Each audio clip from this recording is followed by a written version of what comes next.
Kita nak masuk Puspakom, nak test kenderaan ni, dah lah kena booking dalam app. Booking pula, bukan hari ni booking, hari ni dapat, kena tunggu beberapa hari. Bila dah booking, hari nak pergi tu, bila ikut queue 3-4 jam confirm dah. 3-4 jam confirm dah.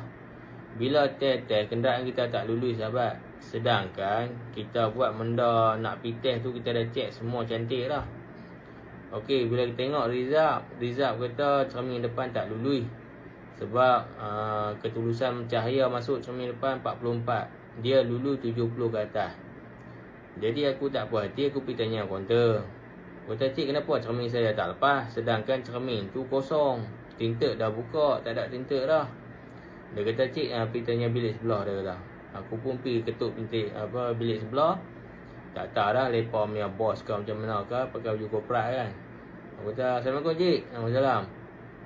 Cik, saya nak tanya kenapa kenderaan saya ni tak lulus cermin depan, sedangkan cermin saya tu tinted semua dah buka.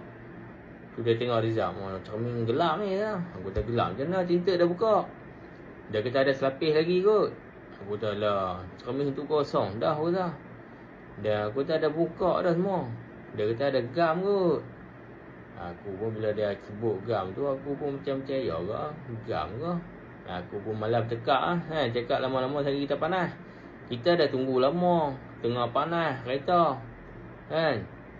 Tak apa, aku belah. Bila belah tu aku PJ geram pasal PJ. Aku pergi bahagian depan operasi tu, bahagian teknikal tu, aku minta depa tolong cek. Aku pergi aku bagi salam, aku kata, cik, nak minta tolong boleh? Aku kata, tolong apa? Aku kata, cik, tolong cek cermin depan saya ni. Macam mana masuk Puspakom? Depa kata tak lepas.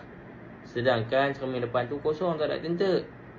Depa tengok result yang aku dapat tu. Dia kata, 44 gelap lah. Itulah, cermin saya mana ada tinted dah. Depa kata, lah, takkan depa punya mesin rosak? So, aku kata, cik, boleh tolong cek tengok berapa persen? Dia kata, mesin tu kami tak ada. Dia kata. Itulah hati aku pun, mungkin JPJ ni tak mau cek. Sebab lagi kalau mereka cek, mereka kata lulus 70 ke atas, tak kopi Puspakom lah tu juga. Nanti jadi hal, betul tak? Aku pun fikir-fikir tak apa. JPJ pun bagi alasan tu. Cuma JPJ kata, pergi cek tengok kena tinted, kok ada gam ke apa ke. Aku pun kata tak apalah. Terima kasih ya, aku kata. Aku pergi kedai tinted. Aku kata, boleh tak tolong cuci cermin ni? Sebab masuk Puspakom tak lepas. Mereka kata cermin ni ada gam ke apa, tak tahu lah kan. Mereka pun ambil pisau, mereka cek, mana ada tinted, mereka kata cermin ni dah kosong, gam pun tak ada. Bila dia kedai tinted